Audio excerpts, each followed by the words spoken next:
Hello বন্ধুরা, welcome back to my channel once again. সবাইকে welcome. নিয়ে চলে এসেছি নিউ রেসিপি, চিকেনের ঝোল। এটা একটা পাতলা চালচালের ঝোল। আপনারা খেয়ে দেখুন, আপনাদের অতি অবশ্যই ভালো লাগবে।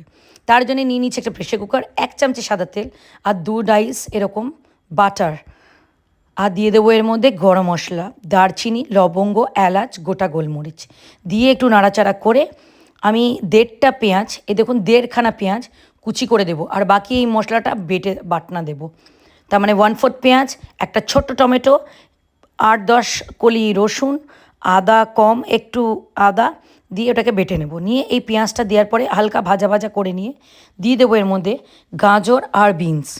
গাজর আর বিনসটা দিয়েও একটুখানি নাড়াচাড়া করব। দিয়ে দেবো এর মধ্যে আলুটা দেওয়ার পরেও আবার একটুখানি নাড়াচাড়া করে ওর মধ্যে দিয়ে দেবো চিকেন নিয়েছি 300 গ্রাম মতন।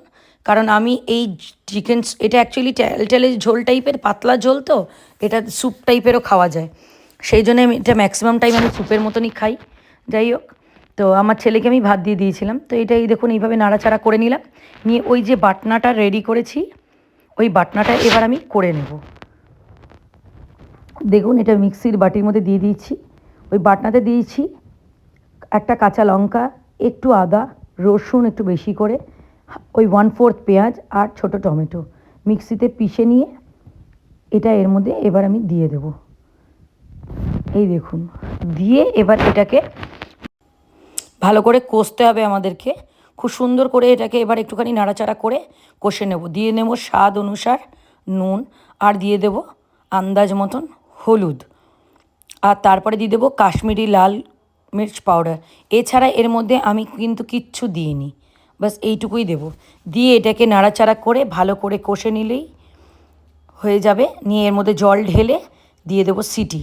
আমি একটা বড় আঁচে সিটি দিয়েছি, 2টো ধিমা আঁচে সিটি দিয়েছি, দিয়ে সিটিটা খুলে নিয়েছি সঙ্গে সঙ্গে, রেখে দিইনি। দেখুন, রেডি হয়ে গেছে আমাদের চিকেনের ট্যালট্যালে ঝোল, মানে ওই পাতলা ঝোল আর কি। যাই হোক, আশা করছি রেসিপিটা আপনাদের ভাল লাগবে। ভাল লাগলে অতি অবশ্যই ট্রাই করুন। মশলা ছাড়া শীতকালের জন্যে খুবই একটা উপযুক্ত স্যুপ কাইন্ড অফ চিকেনের ঝোল।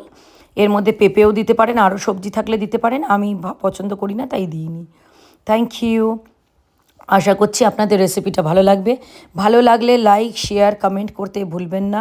আপনাদের লাইক, শেয়ার, কমেন্ট আমার জন্যে খুবই important. Thank you so much for watching.